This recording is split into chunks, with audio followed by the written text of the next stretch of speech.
When I first set my eyes on the serene, lakefront property nestled on the edge of Briarwood Lake, I knew I had found my sanctuary. The house was everything I had worked for, secluded, surrounded by pine trees, and without the suffocating restrictions of a homeowners association. I had spent the last decade in law enforcement, working undercover assignments that stripped away any chance of peace. Now that I was finally retiring, peace was all I wanted. I bought the property through a private seller. It was zoned outside the jurisdiction of the Briarwood Lake HOA, despite being just across the street from it. That was a detail the real estate agent made clear. What I didn't anticipate was that the HOA had an unofficial gatekeeper, a woman named Linda Harper, or, as the neighbors sarcastically called her, Lake Karen. Linda saw herself as the de facto queen of Briarwood. She had no official power over properties outside the HOA, but that didn't stop her from trying. The first time I met her was when I was unloading boxes from my pickup. She strutted over in tennis shoes, a tight sweater tied around her neck, sunglasses perched atop her permed blonde hair. "You must be confused," she said, with a voice as sharp as a mosquito buzz. "This is part of the Briarwood Lake HOA. We have rules here." I looked up, sweating and tired. Actually, no. My property isn't part of the HOA. It's zoned independently. She scoffed. "Oh, honey, everyone on this side of a lake abides by HOA rules. It's community policy." I gave her a tight smile. "Then, your policy doesn't apply to me." Linda's face soured. She peered at the lake view behind me like I had stolen something sacred. "We'll see about that," she muttered before storming off. Over the next few days, she ramped up her efforts.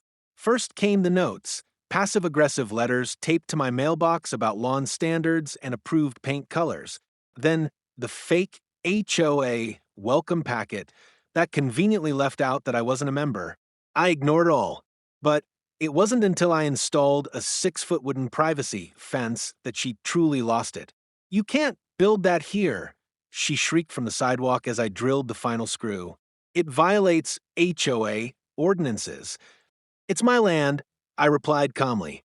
"I have the permit from the county. You have no say in this." She stormed away again, red in the face. An hour later, I heard sirens. 2 sheriff's deputies pulled up in front of my home. I walked to the porch, wiping my hands clean with a rag. One of the deputies approached me, looking slightly embarrassed. "Sir, we receive a call about an unauthorized structure and possible trespassing." Linda appeared behind the deputies, smirking like she had just won a battle. "She's wasting your time," I said to the deputy. "I've got the paperwork. Would you like to see it?" The deputy nodded.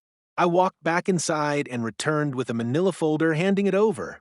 As he reviewed the documents, his partner radioed back to confirm the zoning maps. Everything checked out. "She's not part of our HOA," I heard the second deputy say over the radio. "It's private property." Linda's smile faded. But he's disrupting the neighborhood vibe," she shouted. "We have standards here." The first deputy turned to her. "Ma'am, he's within his rights. You shouldn't be calling 911 for non-emergency issues." Her eyes flared. "This is harassment. He's intimidating me." That's when I decided to end it. I pulled out my badge, the one I hadn't used in months, still in pristine condition in my wallet. "I'm Detective Miles Carter, recently retired from Metro PD. I've got years of undercover and civil rights work under my belt. You've been harassing me since I moved in. Now, I've been patient. But if you call the police on me one more time for something that is clearly legal, I will file a formal complaint for misuse of emergency services, and I'll make it stick." The effect was instant. Her mouth opened, then closed again. Her face turned ghost white, as if someone had pulled the plug on her power supply. She took a step back, blinking like she was waking up from a bad dream. The deputies exchanged a quick glance, then smirked. One of them said, "Well, I think that settles it." Linda didn't say a word. She turned around and walked away, her steps shaky. She didn't even try to throw out a parting insult. That was the last time she ever confronted me in person. But she wasn't done. Over the next week, HOA board members, clearly influenced by Linda, began sending me official letters. They claimed I was visually polluting the neighborhood and setting a bad example. I sent every single letter to my attorney, who specialized in property law. He responded with cease and desist notices, citing the precise statutes that exempted my home from HOA governance. Then came the day they tried to block my driveway with orange cones and construction signs. Emergency HOA maintenance, one sign read. I calmly walked out, photographed everything, and called the sheriff myself. When the same deputies returned, they made them move the cones and warned the board members about interfering with private access. Finally, after weeks of escalating tension, I decided to host a barbecue for the entire neighborhood, inviting everyone except Linda and her little army. Dozens of people came. I served ribs, brisket, homemade mac and cheese, and sweet tea.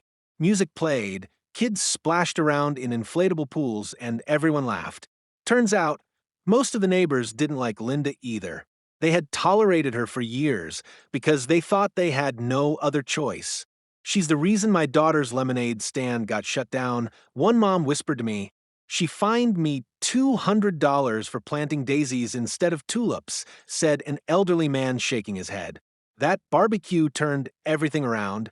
People started pushing back against her. At the next HOA election, she lost her seat on the board by a landslide. Her influence dissolved overnight.